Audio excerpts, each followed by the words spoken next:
പല ലോകരാജ്യങ്ങൾ including America ഇവർക്ക് വേണ്ടിയുള്ള ഭക്ഷണവും സാധനവും എല്ലാം ഫ്രീ ആയിട്ട് കൊടുക്കും. ഇലക്ട്രിസിറ്റിയും വെള്ളവും ഇസ്രായേൽ കൊടുക്കും.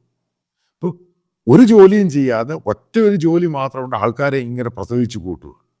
പിന്നെ ചെയ്തുകൊണ്ടിരുന്ന സംഭവം ഈ കൊച്ചു കുട്ടികൾ ഉൾപ്പെടെയുള്ളവരെ ഈ വെപ്പൺ ഉപയോഗിച്ച് ഫയർ ചെയ്യാനും വെടിവെക്കാനും പഠിപ്പിക്കുക. അതായത് ലോകത്തിൻ്റെ തീവ്രവാദത്തിൻ്റെ ഒറിജിനേഷൻ എന്ന് പറയുന്നത്, ഇസ്ലാമിക തീവ്രവാദത്തിൻ്റെ ഒറിജിനേഷൻ എന്ന് പറയുന്നത് പാലസ്തീനായി മാറി.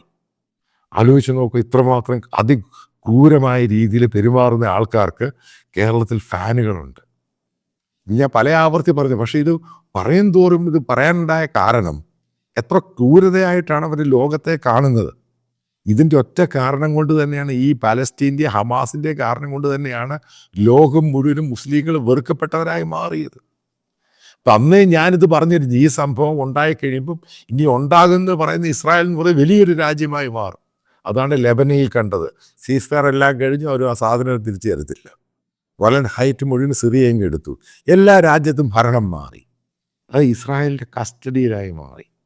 ഇതാണ് സംഭവിച്ചത്. എവിടെ പോയി ഇറാൻ? വെറുതെ അവിടുത്തെ ഒരു ഡെപ്യൂട്ടി ജനറൽ പറഞ്ഞ് ഞങ്ങൾ ഇപ്പോൾ അറ്റാക്ക് ചെയ്യാൻ എന്തെങ്കിലും കുന്നം കുടച്ചക്കറൊക്കെ വേണ്ടായോ? ഒരു പുല്ലുമില്ല.